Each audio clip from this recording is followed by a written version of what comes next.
All right, so new cards means new card reviews, and we got the latest batch of cards here in this video, but we're still gonna start off with Envoy Rustwix, a new legendary minion for Warlock, 5 mana, 5/4 demon, which is important, and Death Rattle shuffle 3 random prime legendary minions into your deck.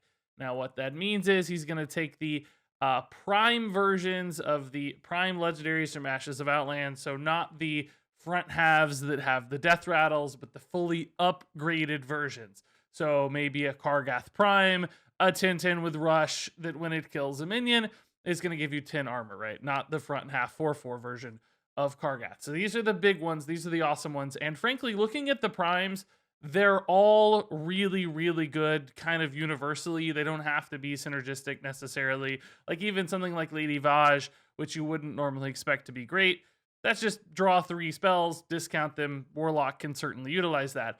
The one that actually seems the most suspicious to be weak is Canrathad, because Canrathad summons demons, but like I said, Envoy Rustwix is a demon, and of course, Warlock probably is going to have 1 or 2 other demons laying around, so Canrathad's probably going to be active, and you can create some pretty crazy chains where your Canrathad always summons an Envoy Rustwix, and then Rustwix could give you more Canrathads, maybe multiples, and you could get this chain where you get, like 3, 6, 9 plus extra cards in your deck. Theoretically, if you got lucky enough, you could go pseudo infinitely, never actually running out of cards and always having a pretty powerful prime draw on top of your deck. So some really crazy stuff here possible with Rustwix, and I think pretty much all of the results are fine, some better than others, of course, but a lot of value generation, big heavy hitting cards added to your deck. Now, the challenge for a card like this one, despite all that fun and shenanigans, is just going to be whether or not it's fast enough. I know some of you hate that criticism, but it's really true. This is just a 5/4 for 5 mana. That's going to be kind of hard to just dump into the board sometimes. It's not going to be particularly safe play because it's not reactive. It's not slowing down your opponents. And then the reward for this one, the payoff for this one is rather delayed. It might take you a long time to actually draw those prime legendary minions. And even then, how much better are those going to be than just normal cards in your deck? So unless you're very specifically trying to outlast somebody in something like a fatigue race in a really grindy control matchup, sometimes this one's just not going to be that awesome. And maybe you'll really need Kargath Prime because you want the armor, but instead you get something like Canrathad that's just another turn where you're not necessarily being defensive unless you work in some, taunt demons, for instance, to fill in those gaps. So just some kind of awkwardness about how long this one really takes to get up and rolling and making an impact on the game. And in some matchups probably isn't relevant at all. And then when you're thinking about something like a fatigue or a grindy game plan, you've already got cards like Ticketus and Warlock in the same rotation that are very good at denying your opponent any opportunity to win through fatigue. So is a card like this just kind of overkill in that scenario? Because you could definitely see both of these cards being put in the same sort of deck. Now, that said, there are still, potential death rattle synergies and pulling stuff from your deck possibilities that could expand on the power of this card. So there is definitely still, those kind of greedy control decks that just toss everything in. Rustwix might be a free addition, but I don't think this is by any means a guarantee. It could just be a less efficient way to do things that Warlock already does pretty darn well. So in that case, these people might just leave it behind. So now let's take a look at Keywarden Ivory, a new 5 mana dual class card for Mage and Rogue. She's a 4/5, and her battle cry discovers a dual class spell from any class, and then Spellburst, you get another copy. And I love that this is another card referencing the kind of mechanics of this expansion within the year of the Darkmoon Fair sets. This time Spellburst and dual class for Scholomance. We're getting a double duty card here. And this is really cool, right? So you essentially get a lot of potential value out of this card, generating 2 additional resources. Pretty slow still from a stat standpoint, but for these mid-rangey sort of value generators for Mage and Rogue, that's more okay. They're just looking for stuff to do, finding some tools throughout the mid game to keep up with other decks.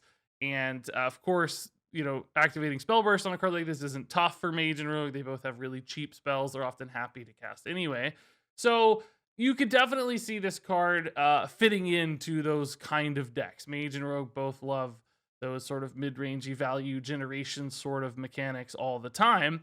That said, I was looking at the dual class spells that are available because this is specifically dual class spells, and I have to say a lot of them are very situational for Mage and Rogue. For instance, cards like Philosophy, rarely any meaningful demons in these decks, and often they wouldn't be in hand, even if there was like one that you tossed into your deck.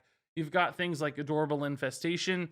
It's fine. It's probably quite good to activate the Spellburst on this, but then you just have another Adorable Infestation. And was that really worth it at that stage? Like, you didn't get a result you're probably very excited about. That said, there are a lot of really cheap dual class cards, so activating the Spellburst on this will be pretty consistently easy on turn 6 if you're desperate. There's like, I think maybe more than half are 1 mana or less. So don't worry too much about activating the Spellburst, but still, back to the kind of consistency. There are great cards like Brain Freeze and Devolving Missiles and Primordial Studies you're probably happy about. Wave of Apathy, I'm sure you're fine. Cards like Commencement, that's a big mana commitment. You're probably not excited about Commencement. Oh, and then Guardian Animals, I didn't talk about, like Guardian Animals. I mean, so, you know, there will be those occasional instances where you get Guardian Animals, Philosophy, and Commencement, and you're like, oh God, what do I do, right? I just take the Philosophy probably because what am I? I don't need any of these cards.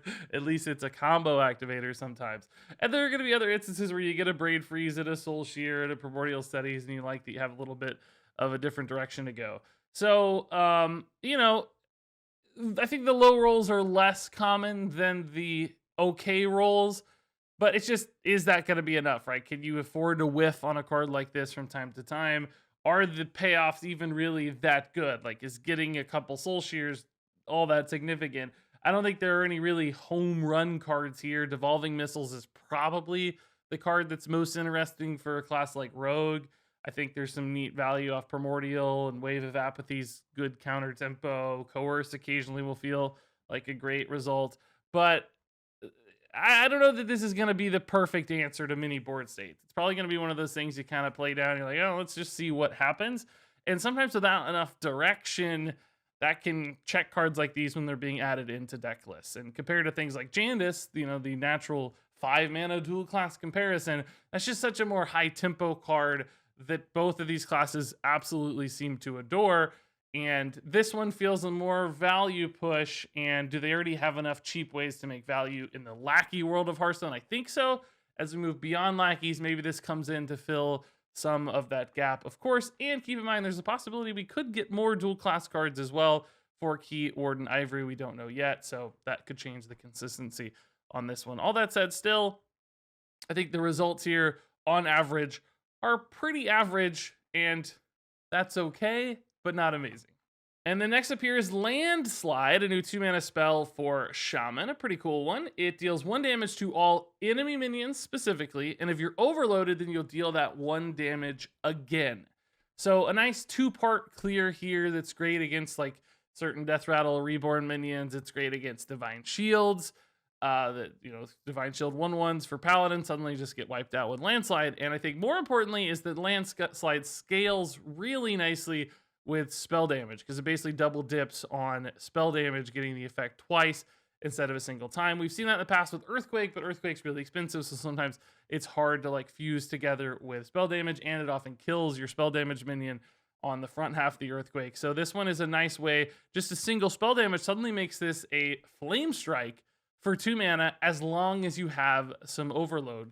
And I think the kinds of decks that are willing to use this can probably find enough sneaky ways to toss in overload without really being an overload centric deck to activate this. So you could see this being a great tool for things like a control shaman deck, just to give them the ability to resolve some of those early sticky kind of annoying sorts of boards. I mean, it's an Arcane Explosion at a base level, so even if you're not overloaded, you're probably okay sometimes just casting this, just popping a Divine Shield, clearing a couple lackeys, whatever it is. And then the instances where this is a home run, where you've got, you know, the Blood Mage Thalanos to go with it, and you deal 4 to the board to clean things up. It's just an enormously cheap board clear and tempo swing potential. So I think Landslide will absolutely find a home here or there in a Shaman deck that just needs that cheap swing turn while achieving some other game plan, or just, as a way to keep up early for a control deck. And with lots of cheap spell damage options available to the class, both through, of course, totems, but also some great minions, this seems like a really nice fit with a lot of potential upside. All right, so next up here, let's take a look at the most recently revealed cards. This is Lightsteed, an elemental horse for priest, of course, that race theme. And apologies here for the quality. I'm just screen grabbing these off Twitter. They're not high quality yet. It's a 4-mana 3/6, and it reads, your healing effects also give affected minions +2 health. So we've got here, of course, like board defense, health synergy stuff for priest, of which there are already a handful of cards. And it seems like this kind of tempo health based priest thing is something they kind of want to push. We saw that with the classic rework, a handful of things there. And just imagine a card like this with Circle of Healing, for instance. That's just going to buff your entire board +2 health. So it's kind of like a totemic might, but for any minion in priest. And if you've got other kinds of health synergies, or you want to restore health anyway, this is a sort of a bonus. It's just a bonus that comes with a 4-mana tax of having to play the Lightsteed. But of course, this is its own high health minion. We've seen 4-mana 3/6s feel okay. But my big concern for a card like this one is that I think for it to be really good, you either already have to have stuff on board, or you have to presume this is going to be there for a future setup to help protect a future board. And beyond that, I'm still just worried that health doesn't always matter. A lot of removal in Hearthstone is just based on, hard removal. It's just single target removal. They coerce a minion like this. They don't care how much health it had. It still just dies. So I think you're going to need specific sorts of metas where minion trading happens pretty regularly. I will say this is the kind of thing that denies rush minions, of which there have been a ton in Hearthstone lately. It's a lot harder to get value out of rush minions if they can't trade down over things, and if everything in your board and deck has a billion health, thanks to cards like Lightsteed that both themselves have health and give other things health. Rush minions don't do a lot. And if you have the follow-up burst damage to like build a big board and stabilize it and push for the win, that's great. But since Priest lost that like Divine Spirit Inner Fire combo, they so far haven't really had a way to leverage it. Inner Fire alone doesn't feel like enough, but because it's single target. If there's anything that gives Priest a little bit more ways to utilize a wide board health synergy, that might be awesome. As it is, investing in a single minion just feels too susceptible. So getting that Divine Spirit / Inner Fire stuff to stick doesn't work as well. So for me, it just comes down to imagining, like, what does this live in? Is this the 4-drop in a board-based, health-based tempo deck? How does that win games? Is this like something you just play with a bunch of taunts and try to stabilize them? Is this just something that you're happy to randomly generate, but maybe you don't run in your deck at all? All of those are possible considerations for Lightsteed, but I just can't quite identify a home for this one. It's a big effect in some ways just because it's scalable. Multiple health spells start really, really stacking up the health. And I think that's cool. There's a lot of interesting gameplay there, but I just don't know what deck actually manages to squeeze this sort of card in. Are there enough Circle of Healings and Renews? And can you do enough wide board manipulations of this to really start getting a return on the health investment here? That's my big question. So, and is spending 4 mana worth it in those instances? A lot of questions to answer for Lightsteed. So a big interesting effect is always promising, but it feels like a really hard fit. And then next up here, we have the Imprisoned Celestial for Paladin. I bet this card's beautiful. If I had a good version here, not this crappy Twitter cutout. It's a 3-mana 4/5. It's dormant for 2 turns, pulling back our dormant cards. And then Spellburst, give your minions Divine Shield. This is not an Awaken style card like we've seen with the other dormant ones. This is instead going to have a Spellburst on it. So basically allowing you to kind of bake in a turn where you know you're going to be able to give stuff Divine Shield. Right now, Divine Shield is more reactive often for Paladin. Like you have to build the board and then you follow up by giving it Divine Shield. In this case, you play this a couple turns early, and then if you cast, say, like Day at the Fair with 5 minions, you're going to get 5 Divine Shielded 1/1s. And you can kind of set up that turn where you're planning to make that swing. Maybe it's rush minions, whatever it is, to help you get back on board, take those great trades. That's pretty cool. So I like that it's kind of flipping the direction here a little bit. You don't necessarily have to be ahead on board to realize as much value out of the Divine Shields. And, 1 or 2 great trades off of rush minions or just a big, sticky, annoying board can be enough to swing games and make a big difference. The challenge is, of course, dormant cards like this are really hard to work with because it's all about timing and finding the right moments. And maybe you don't need to build the board when this thing finally awakens. Maybe you gotta react to some crazy threat on board and play some removal instead. And then maybe this gets killed in the meantime and you never get to activate its Spellburst, or maybe you have to waste its Spellburst. There's various problems with these sorts of designs that set you up for the future because it's just kind of unreliable and inconsistent and unpredictable. And, this doesn't do it automatically when it awakens, which is, like I said, an upside for planning, but it also means you do have to have that follow up. You have to have, a spell in hand. So do you have to save a spell you wanted to play in the meantime? It's like, oh, I got to save this because I know it's what I need to activate on the follow up turn. So, in and of itself, a 3-mana 4/5 that gives itself Divine Shield might sound pretty solid because you've got this additional upside.